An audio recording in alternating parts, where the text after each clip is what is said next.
को डिस्कस किया। उसमें अपन ने बताया था कि एल्डोल कंडेंसेशन कैसे कंप्लीट होता है, उसकी मैकेनिज्म क्या होती है, उसके दो टाइप बताए थे, एक simple aldol and next cross aldol, मिश्रित एल्डोल। तो देखिए बेटा अब अपन डिस्कस करेंगे क्रॉस एल्डोल, मिश्रित एल्डोल संघनन। तो सुनिए बेटा कि क्रॉस एल्डोल संघनन होता क्या है, अपन ने पहले भी डिस्कस किया था, फिर बताता हूं कि एल्डोल संघनन में क्या होता है, ऐसे एल्डिहाइड और कीटोन्स जिनमें अल्फा हाइड्रोजन उपस्थित होता है वे क्षार की उपस्थिति में संघनित होकर बीटा हाइड्रोक्सी एल्डिहाइड और कीटोनों का निर्माण करते हैं, जिन्हें एल्डोल कहते हैं। अब क्रॉस एल्डोल में क्या होता है बेटा, ऐसे मतलब एल्डोल संघनन में, क्रॉस एल्डोल संघनन में इसमें ऐसा होता है कि आप दो अणु लेंगे एल्डिहाइड और कीटोनों के, तो वो दोनों अणु जो लेंगे आप वो क्या रहेंगे, सिंपल में तो क्या था, सेम थे, एल्डिहाइड लिया तो सेम थे, कीटोन लिया तो सेम थे, बट क्रॉस एल्डोल में या मिश्रित एल्डोल में क्या रहेंगे, एक एल्डिहाइड का अणु दूसरा होगा और एक एल्डिहाइड का अणु दूसरा होगा, या एक एल्डिहाइड हो सकता है, एक क्या होता है बेटा, कीटोन हो सकता है, या दो कीटोन अणु हो सकते हैं, लेकिन दोनों अलग अलग। जैसे एस्टेल्डिहाइड ले लिया, प्रोपेन एल्डिहाइड ले लिया, ऐसे आप एसीटोन लेके एस्टेल्डिहाइड ले सकते हैं, एसीटोन के साथ प्रोपेन एल्डिहाइड भी ले सकते हैं। तो इस प्रकार से जब संघनन कराएंगे तो आपके पास क्या होगा बेटा, चार उत्पादों का निर्माण होता है। कितने प्रोडक्ट्स का फॉर्मेशन होता है बेटा, चार प्रोडक्ट्स का फॉर्मेशन होता है, और उनको आसानी से पृथक नहीं किया जा सकता। इसलिए मैं आपको कहूं कि जो क्रॉस एल्डोल है उत्पाद प्राप्त करने की दृष्टि से सिंपल एल्डोल की तुलना में सही नहीं है, मतलब इससे आपको सेपरेट आउट करने में काफी तकलीफ होती है। तो देखिए बेटा अगर हम बात करते हैं क्रॉस एल्डोल की, तो चार उत्पाद कैसे बनेंगे उनकी बात करेंगे। तो इसमें मैंने स्टार्टिंग से लिया, आप देखो जैसे CH3 C double bond OH plus CH3 CH2 C double bond OH, ये CH2, ये आपके पास एस्टेल्डिहाइड है, और ये क्या है बेटा आपके पास प्रोपेन एल्डिहाइड है। अगर अपन बात करेंगे तो इनको जब संघनित करवाते हैं क्षार के साथ, तो ऐसा रिएक्शन लिख सकता है वो आपके पास, इसकी फॉर्म में आपको बता देगा। तो यहाँ ये प्रसंगवाचक पुरुषवाचक चिन्ह लगा दिया मैंने।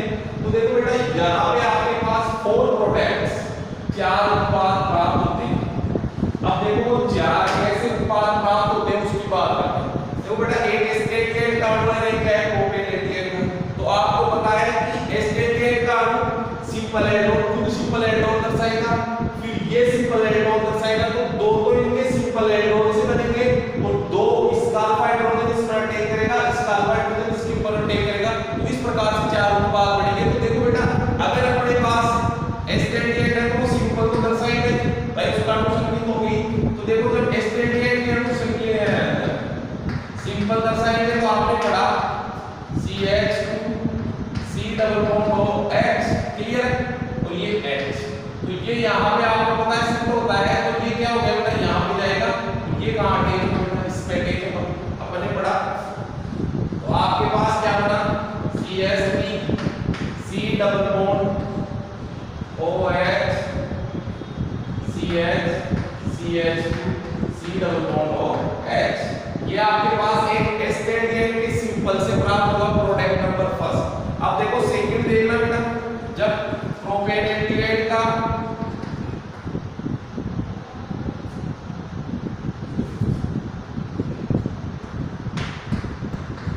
प्रोपेन एल्डिहाइड का जब आपके पास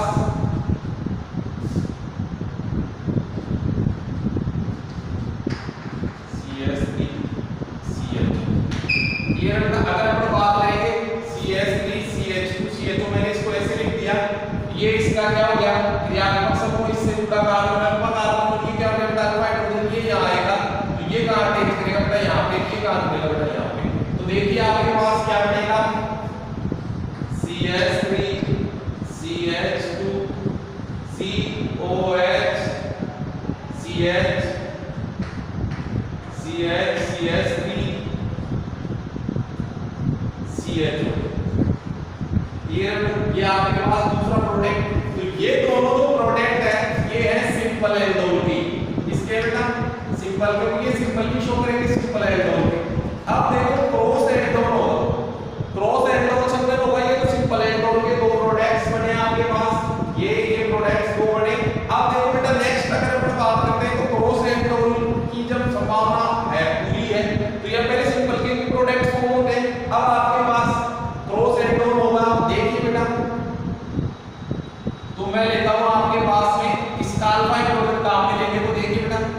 CH3 CH2 C double bond O H, ये यहां जाएगा एस्टेटिएट का एक अल्फा हाइड्रोजन ये रहा C double bond O H, clear. तो ये यहां जाएगा तो ये इसके ऊपर अटैक करेगा तो ये यहां अटैच होगा। तो देखिए बेटा CH3 CH2 COH CH CH2 CHO, clear बेटा। ये आपके पास एक प्रोडक्ट ऑफ फॉर्म। नेक्स्ट देखिए बेटा, जब आप इसके अल्फा हाइड्रोजन को काम लेंगे इसके कार्बोनिल के CO पे, तो देखना बेटा CH3 C double bond OH plus, अब मैं ले रहा हूं इसका अल्फा हाइड्रोजन, तो इसका अल्फा हाइड्रोजन CH, ये CH3 C double bond OH, और ये क्या हो गया इसका अल्फा हाइड्रोजन की रिएक्शन प्रोपेन एलिगेशन, तो ये इसके ऊपर अटैक करेगा, ये इसके साथ रहेगा। तो देखिए बेटा क्या होगा आपके पास बनेगा CH3 C double bond COH, साथ में यहाँ पे CH, ये इसके साथ अटैच हो गया CH3, क्लियर है, CH3, और साथ में क्या हो गया आपके पास ये C double bond OH, clear बेटा। तो ये अगर अपन बात देखेंगे बेटा, ये आपके पास एक प्रोडक्ट हुआ, ये दो हुआ, ये तीन, और ये क्या हुआ बेटा चार। तो अब इन चारों का आप नाम भी लिख के देख सकते हैं। देखो चारों प्रोडक्ट आपके पास क्या होंगे बेटा, अलग होंगे। जैसे इसका नाम लिखा आपने MPSC, तो क्या होगा बेटा इसका MPSC नाम होगा एस्टेटिएट, ये एल्कोहल 1 2 3 4, 3 पे क्या आ गया OH, तो क्या लिखेंगे बेटा फी हाइड्रोक्सी, कितने कार्बन की चेन 4, ब्यूटेनेट, क्लियर। अब देखो बेटा इसमें देखेंगे तो यहां देखो ये कार्बन संख्या नंबरिंग इधर से होगी, तो यहां पर 2 3 4 और 5, तो इसमें क्या हो गया बेटा 2 पे मेथिल और 3 पे हो गया हाइड्रोक्सी। तो अपन देखेंगे H में आएगा हाइड्रोक्सी का, तो क्या लिखोगे बेटा 3 हाइड्रोक्सी 2 मेथिल,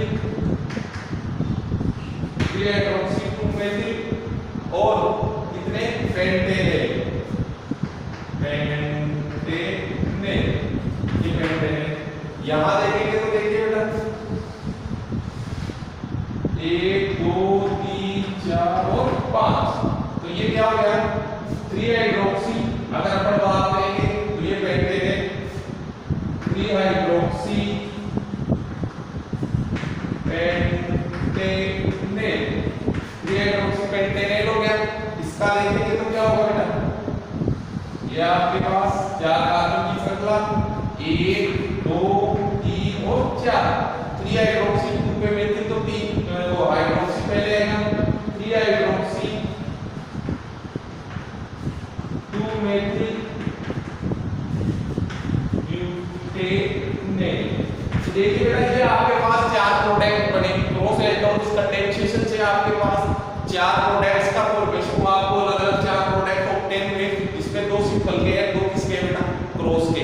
तो वैसे अगर अपन प्रोडक्ट ऑब्टेन की कि उत्पाद हमने को कितना मिला, क्या हुआ, किसने ज्यादा मिला, उसके लिए आरसी तो क्रॉस एल्डोल संघनन क्या होता है सही नहीं है, क्योंकि इसमें ये 4 प्रोडक्ट होंगे, इनको आसानी से सेपरेट आउट नहीं किया जा सकता, इनको आसानी से क्या बेटा सेपरेट आउट नहीं किया जा सकता है।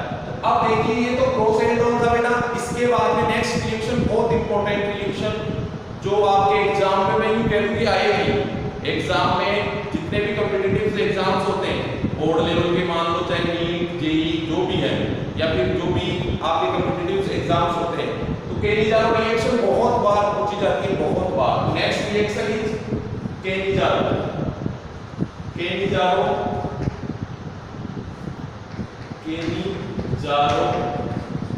अभिक्रिया।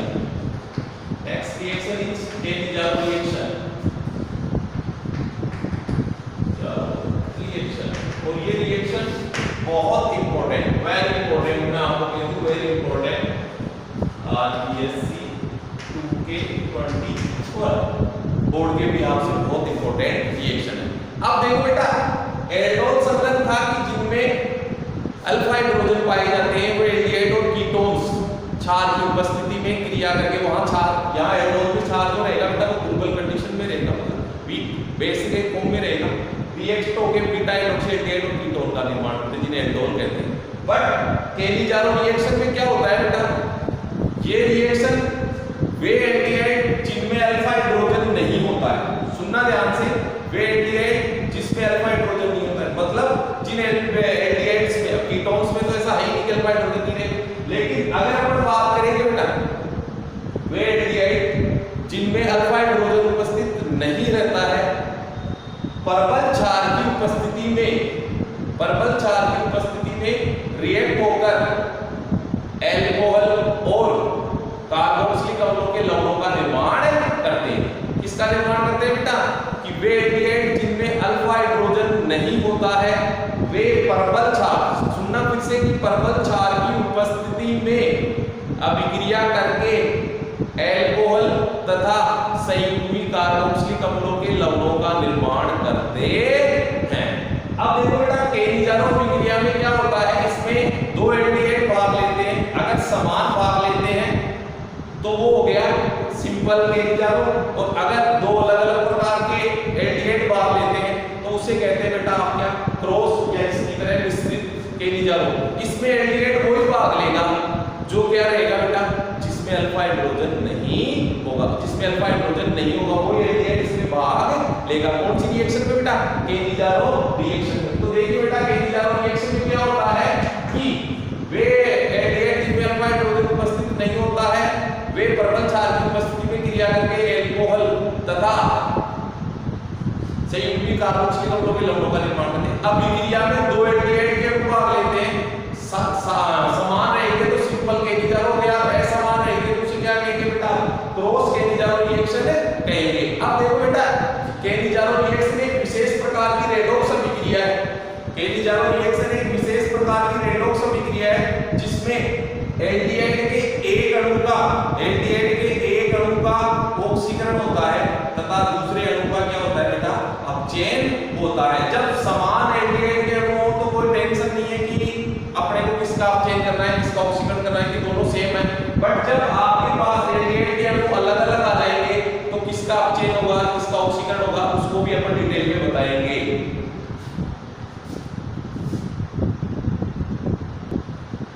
तो वे एल्डिहाइड जिनमें अल्फा हाइड्रोजन नहीं होता है वे कैसे रिएक्ट होते हैं इस रिएक्शन में, देखो बेटा जैसे अपन ने लिया HCSO4 में एल्डिहाइड में कोई अल्फा हाइड्रोजन नहीं है, अल्फा हाइड्रोजन के बारे में मैं आपको डिटेल से बता चुका, फिर ये प्रीवियस लेक्चर था उसमें। अब देखो दो एल्डिहाइड के अणु भाग ले रहे हैं इस रिएक्शन में, अभिक्रिया होती है प्रबल क्षार, NaOH ले लिया मैंने, स्ट्रॉन्ग बेस, ये स्ट्रॉन्ग बेस NaOH ले लिया। तो अब देखो बेटा इस रिएक्शन में होता क्या है, दो अणु आपके पास एल्डिहाइड के हैं, दोनों में अल्फा हाइड्रोजन नहीं है। अब होता क्या है, होता ये है कि एक अणु का तो होगा ऑक्सीकरण और दूसरे का अपचयन। तो आपने देख लिया कि एल्डिहाइड और कीटोन का ऑक्सीकरण और अपचयन मैंने आपको डिटेल में पढ़ा दिया। तो देखिए बेटा ये विशेष प्रकार की रेडॉक्स रिएक्शन है, तो मैं इसका करवा देता हूं, मान लो ऑक्सीकरण, ऑक्सीकरण। अब आपको पता है कि जब एल्डिहाइडों का ऑक्सीकरण होता है तो क्या होता है, संयुग्मी कार्बोक्सिलिक अम्लों का निर्माण होता है। तो ये आपके पास एक कार्बन का है तो यहाँ पे क्या बनेगा बेटा, फॉर्मिक अम्ल बनेगा। लेकिन देखिए बेटा ये अम्ल है, यहाँ क्या लिया आपने, क्षार लिया, तो ये अम्ल न बढ़कर इसका क्या बन जाएगा बेटा, संयुग्मी क्षार, सॉरी इसका लवण बन जाएगा। भाई ये आपके पास अम्ल बना, इससे ये अम्ल था नहीं क्षार था, तो यहाँ क्या बन गया, लवण का निर्माण हुआ। आगे देखिए बेटा अब ये जो अणु है आपके पास दूसरा, इसका क्या हो गया, इसका हो जाएगा अपचयन, और अपचयन का मतलब होता है हाइड्रोजन जुड़ना। तो अपचयन होता है, आपको पता है कि एल्डिहाइड और कीटोन का जब अपचयन करवाते हैं तो एल्कोहल का निर्माण होता है, नहीं होता है, साधारण जो अपचयन पढ़ा था अपन ने। तो उसमें क्या होगा बेटा, इसका अपचयन करवाएंगे तो देखो बंद तोड़ दिया, H है तोड़ दिया, तो क्या बन गया बेटा, CH3OH, क्लियर, एल्कोहल का निर्माण हुआ। ये विशेष प्रकार की रेडॉक्स हो गई, रेडॉक्स, रेडॉक्स, रेडॉक्स और ऑक्सीडेशन दोनों साथ साथ होते हैं रेडॉक्स। तो ये अपचयन और ऑक्सीकरण दोनों ऑक्सीडेशन और रिडक्शन दोनों हो गया एक ही रिएक्शन में, तो ये redox special type of redox reaction देती है। अब देखो बेटा दूसरा एग्जांपल इसका, जैसे मैंने ले लिया आपके पास बेंजीन के दोनों ले लिए, बेंजीन में सल्फाइड हाइड्रोजन नहीं होता है,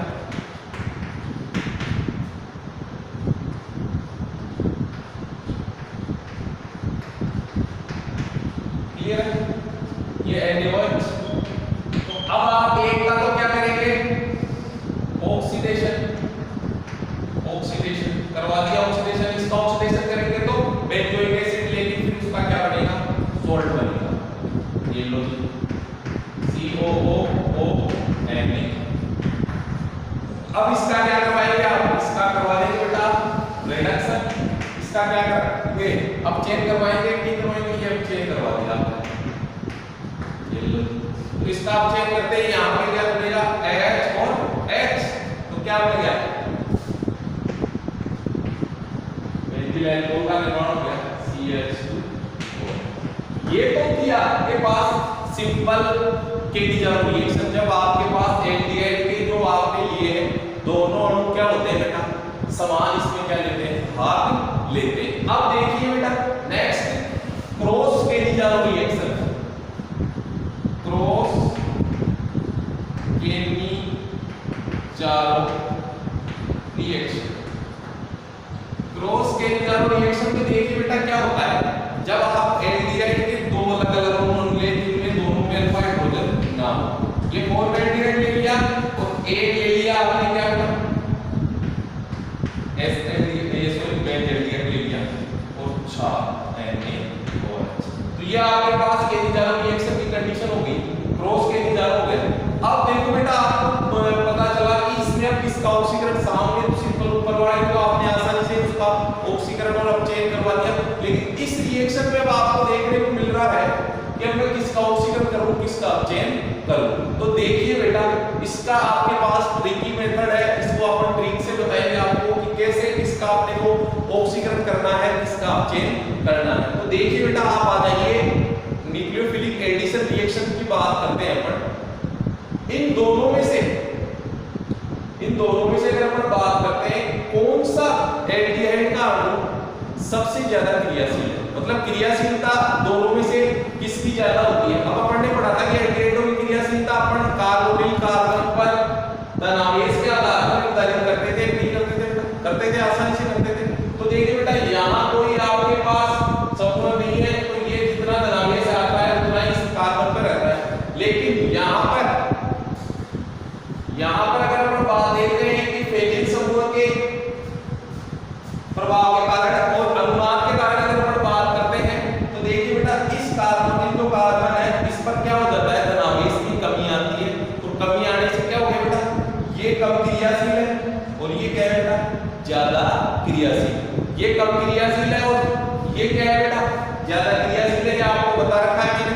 तो देखिए बेटा जो ज्यादा क्रियाशील होता है उसका ऑक्सीडेशन होता है, बचे हुए का क्या हो जाएगा रिडक्शन, जो ज्यादा क्रियाशील है उसका तो क्या होगा बेटा ऑक्सीडेशन, और जो रिमेनिंग जो पार्ट है या जो रिमेनिंग आपके पास सब्सटेंस है उसका क्या हो जाएगा बेटा उसका हो जाएगा आपके पास ऑक्सीडेशन। तो देखिए बेटा फॉर्मेल्डिहाइड की अगर अपन बात करें तो इसका तो क्या हो गया ऑक्सीडेशन, तो ऑक्सीडेशन इसका हुआ तो क्या होगा इसका ऑक्सीडेशन होगा तो फॉर्मिक एसिड का सॉल्ट बनेगा, क्लियर है। और अब इसका क्या करवा देंगे आप चेंज, इसका आप चेंज करवाएंगे तो देखिए बेटा इसका रिडक्शन करवाएंगे, रिडक्शन क्लियर, रिडक्शन में H और H तो क्या बन गया आपके पास एल्कोहल का निर्माण हो गया, इज दैट क्लियर। ये आपके पास क्या बन गया एल्कोहल का निर्माण हो गया। तो ये थी आपके पास कौन सी रिएक्शन बेटा केटीजारो रिएक्शन। केटीजारो रिएक्शन कौन देते हैं मैं फिर से बता रहा हूं, केटीजारो डिग्रिया में देते हैं वे एल्डिहाइड जिनमें अल्फा हाइड्रोजन उपस्थित नहीं होता है, लिख सकते हैं में इसको तो लिख लो वे एल्डिहाइड जिनमें अल्फा H नहीं होता है, वे एल्डिहाइड जिनमें अल्फा H नहीं होता है, अल्फा हाइड्रोजन नहीं होता है, वे प्रबल क्षार से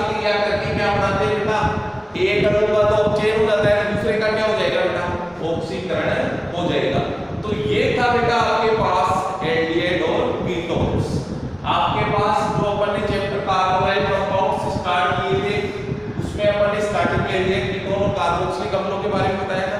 तो इस चैप्टर में अपन ने अब तक डिस्कस कर लिया है बेटा, अब तक अपन ने डिस्कस कर लिया है एल्डिहाइड और कीटोन्स, उनकी जीएमपी, उनकी स्ट्रक्चर्स, उनकी फिजिकल केमिकल प्रॉपर्टीज सब डिस्कस कर लिए। अब अपन आगे स्टार्ट करेंगे बेटा आज अपना नया इसमें इसी चैप्टर का नया जो पार्ट है carboxylic acid, carboxylic acid, carboxylic अम्ल, कार्बोक्सिलिक एसिड, कार्बोक्सिलिक अम्ल।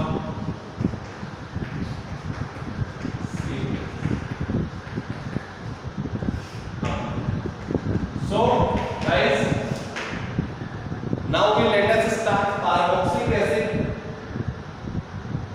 तो कार्बोक्सिलिक एसिड की अगर अपन बात करते हैं बेटा, तो कार्बोक्सिलिक एसिड ऐसे यौगिक जिनमें COOH समूह उपस्थित होता है। CO नहीं बेटा, COOH। कौन सा बेटा? COOH समूह उपस्थित होता है, मतलब जिनमें CO के साथ OH अटैच है, मतलब हाइड्रोक्सी और कार्बोनिल दोनों जुड़ के कौन सा समूह बना रहे बेटा? COOH समूह है। वे यौगिक जिनमें COOH समूह उपस्थित होता है वे क्या कहलाते हैं बेटा? वे कहलाते हैं आपके कार्बोक्सिलिक अम्ल। क्या कहलाते हैं बेटा? कार्बोक्सिलिक अम्ल। जिनमें COOH समूह उपस्थित होता है वे क्या कहलाते हैं बेटा? कार्बोक्सिलिक अम्ल समूह कहलाते हैं। अब देखिए इनको अपन लिख सकते हैं बेटा RCOOH। अब R आपको पता है क्या होता है बेटा? एल्किल समूह। क्या होता है? Alkyl group. ये क्या होता है? एल्काइल ग्रुप होता है। कोई भी एल्काइल ग्रुप हो सकता है। कार्बोक्सिलिक अम्ल की अगर अपन बात करें तो यहाँ पे ये मेथिल, एथिल, प्रोपिल, ब्यूटिल जो भी हो सकता है, एरिल भी हो सकता है, एरिल हेनिल वाला वगैरह जो भी हो सकता है, ये भी एल्काइल हो सकता है, मतलब एरोमेटिक कार्बोक्सिलिक अम्ल हो जाएगा। तो अगर अपन बात करते हैं बेटा कार्बोक्सिलिक अम्ल क्या हुए? जिनमें COOH समूह होते हैं। अब देखो मैं आपको ना यहाँ CO समूह और OH समूह, तो ये इन दोनों की अगर अपन बात करते हैं तो खुद अपनी ही रिएक्शन शो करता है, इनकी कोई रिएक्शनों को इससे कॉम्बिनेशन नहीं है। अब देखिए बेटा कार्बोक्सिलिक अम्ल की अगर अपन बात करते हैं तो पहला कार्बोक्सिलिक अम्ल क्या आएगा अपने पास? COOH, HCOOH। ये हो गया आपके पास क्या बेटा? आपको बहुत फेमस है, सब जानते हैं, आपको एक नंबर का कार्बोक्सिलिक अम्ल, एक कार्बन का कार्बोक्सिलिक अम्ल उसे अपन कहते हैं। इसका नामकरण की साधारण नामकरण की बातें भी करेंगे। वैसे इसको फेमस नाम है फॉर्मिक अम्ल। ये फॉर्मिक अम्ल इसलिए कहते हैं क्योंकि ये किससे प्राप्त होता है बेटा? एक चींटी होती है, लाल चींटी होती है अपने फॉर्मिका, उसके जो उससे निकलने वाला एसिड होता है ये फॉर्मिक एसिड, इसीलिए इसको क्या नाम देते हैं बेटा? Formic acid. फिर इसमें अगर हम बात करते हैं आगे अपन ने बताया एल्किल समूह है, तो ये क्या बनेगा आपके पास? एसिटिक एसिड, जो सिरके से प्राप्त होता है एसिड तक। आगे फिर CH3 CH2, ये प्रोपियोनिक एसिड। ये नेक्स्ट आपके पास CH3 CH2 CH2 COOH। ये आपके पास क्या हो गया? ब्यूटाइलिक एसिड हो गया। ब्यूटाइलिक एसिड हो गया। ब्यूटाइलिक जो बटर से अपने को सुगंध आती है वो इसी एसिड के कारण होती है। नेक्स्ट वेलेनिक एसिड हो गया। वेलामिन जो एक प्लांट होता है उसकी जड़ से ऑब्टेन होता है, बात जब इनके नाम की बातें करेंगे तब बात करेंगे। तो कार्बोक्सिलिक अम्ल क्या हो गए? वे यौगिक जिनमें COOH समूह उपस्थित होता है, वे यौगिक जिनमें COOH समूह उपस्थित होता है वे क्या कहलाते हैं बेटा? आपके पास कार्बोक्सिलिक अम्ल कहलाते हैं। वे क्या कहलाते हैं बेटा? आपके पास कार्बोक्सिलिक अम्ल कहलाते हैं। और देखो बेटा ये कार्बोक्सिलिक अम्ल है, फिर मैं इनके व्युत्पन्नों के बारे में बताया था, फिर और इनके व्युत्पन्नों की बातें करूंगा। तो अब देखो बेटा इनके नामकरण की बात करते हैं। इनका नामकरण कैसे किया जाता है?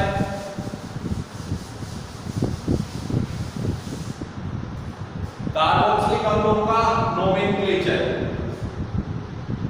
नोमेनक्लेचर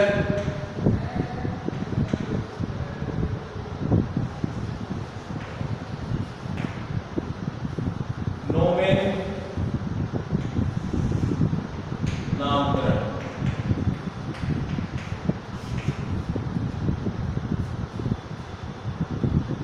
तो देखिए बेटा नोमेनक्लेचर नामकरण कैसे करते हैं? तो नामकरण आपको पता रखा है मैंने, दो तरीके से नामकरण करेंगे। साफ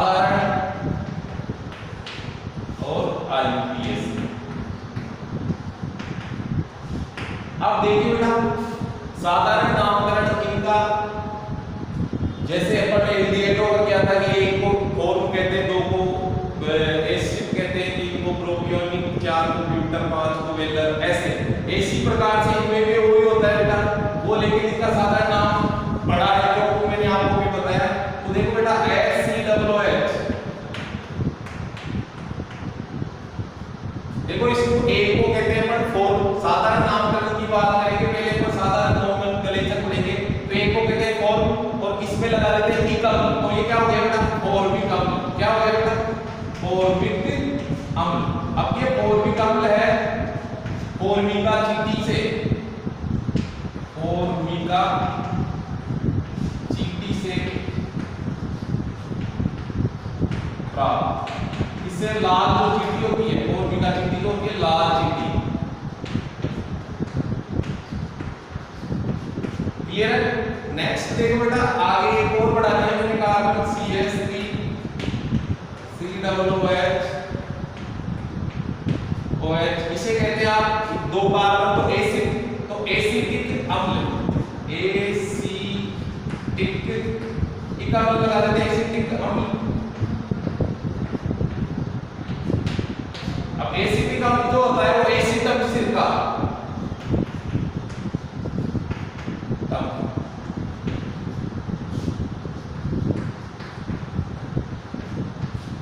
एसिटम सिरका जब प्राप्त होता है। नेक्स्ट देखो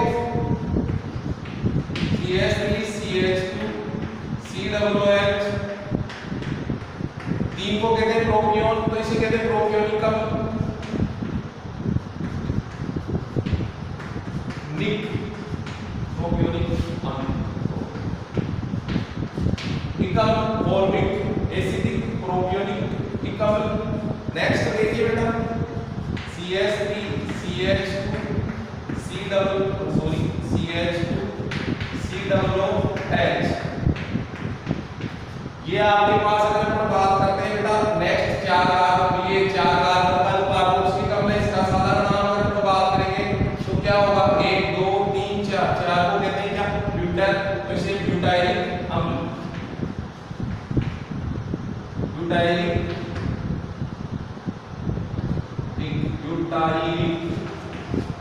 अम्ल। ये बटर जो होता है अपना उससे जो गंध आती है उसी अम्ल के कारण उसमें क्या होती है बेटा ये गंध आती है। पांच वाला जो होता है उसे क्या कहते हैं अपन वैलेरिक अम्ल। क्लियर है क्या कहेंगे बेटा वैलेरिक अम्ल कहेंगे। अब ये तो अगर अपन बात करते हैं आपके पास मोनोकार्बोक्सिलिक अम्ल है, क्या है बेटा मोनोकार्बोक्सिलिक अम्ल। मोनोकार्बोक्सिलिक का मतलब हो गया कि ऐसे कंपाउंड्स जिनमें केवल एक COOH समूह होता है। अब देखो डाइकार्बोक्सिलिक अम्ल की अगर अपन बात करते हैं तो देखिए बेटा वो भी फेमस है, उसके काफी बार बोर्ड्स में एग्जाम में क्वेश्चन पूछ लिए जाते हैं। तो देखिए बेटा उसका मैं आपको EGB में एक ट्रिक से सिखाऊंगा। तो देखिए COOH ये डाइकार्बोक्सिलिक अम्ल है, इसका फेमस नाम होता है बेटा ऑक्सैलिक अम्ल। क्या होता है बेटा ऑक्सैलिक एसिड, इसे अपन कहते हैं बेटा ऑक्सैलिक एसिड। अब इसमें आप एक कार्बन बढ़ा देते हैं, क्या कर देते हैं एक कार्बन बढ़ा देते हैं। तो देखिए CH2 COOH क्लियर बेटा। अब इसके बाद में अगर अपन बात करते हैं ऑक्सैलिक, ये क्या कहलाता है आपके पास मेलोनिक एसिड। ये ऊपर वाला ऑक्सैलिक डाइकार्बोक्सिलिक है, ये डाइकार्बोक्सिलिक है, ये क्या हो गया मेलोनिक। फिर देखो बेटा एक कार्बन और बढ़ा दिया आपने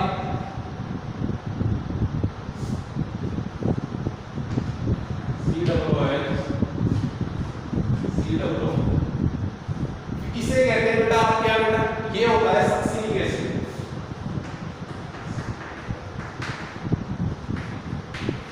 ये क्या होती है ट्रिक होती है बेटा ओम्स G A B। क्लियर बेटा ओम्स स्केल के नाम से ट्रिक है oxalic malonic succinic glutamic adipic और पामेटिक एसिड। तो देखिए बेटा अब नेक्स्ट बढ़ा दो, तो इसमें क्या करेंगे आप कार्बन बढ़ा देंगे। तो आप कार्बन बढ़ाएंगे तो एक कार्बन और बढ़ाएंगे तो तीन हो गया, तीन होते क्या हो गया आपके पास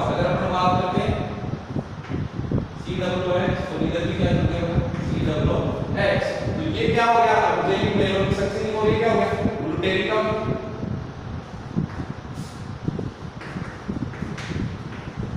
ग्लूटेनिक एसिड, ये ग्लूटेनिक एसिड हो गया। आप देखो नेक्स्ट की अगर अपन बात करते हैं तो ये जो अम्ल है आपके पास, इसको ओम्स के OMSCAPA, ए को नाम देते हैं अपन एटीपी। अब क्या होगा बेटा, इसको कार्बन बढ़ाएंगे CH4COOH, इसे क्या कहते हैं, ये कहलाता है ऐसे एडीपी एसिड।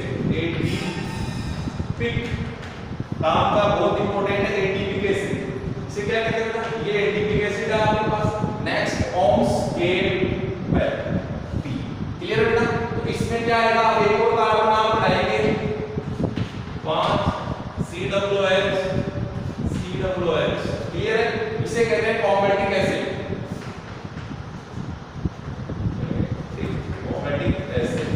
तो देखिए बेटा, इसमें इस बार के बोर्ड में आपके पास सक्सिनिक का या मोइलोनिक एसिड का नाम OIPC नाम तो चला, IPC तो बात में करेंगे, लेकिन आपको ये ट्रिक याद रखिए ओम्स के, तो ऑक्जेलिक आप याद कर लेंगे, फिर इसके बाद एक एक कार्बन क्या करते रहेंगे ना, बढ़ाते रहेंगे, तो आपको अगला एसिड प्राप्त हो जाएगा। तो ये क्या है बेटा ऑक्जेलिक, ये क्या है मेलोनिक, ये फिर आगे बढ़ा तो सक्सिनिक, ये ग्लूटामिक, वो क्या है एडीपी, वो क्या हो गया बेटा पॉमेटिक एसिड। तो ये आपके पास क्या ट्रिक है बेटा, ओम्स गेप, क्या है बेटा ओम्स गेप। तो ये ट्रिक आपके पास ओम्स गेप से आई, oxalic oxalic acid, malonic acid, succinic acid, glutamic acid, आपके पास एडीपी एसिड, और आपके पास क्या हो गया बेटा पॉमेटिक एसिड। तो इस प्रकार से आप इसको हमेशा याद रखेंगे। सीधा वो पूछ लेता है कि ऑक्जेलिक एसिड का सूत्र लिखिए, संरचना पूछ ली थी पिछली बार, मेलोनिक एसिड का आईपीसी नाम पूछ लिया, सक्सिनिक एसिड का आईपीसी नाम पूछ लिया।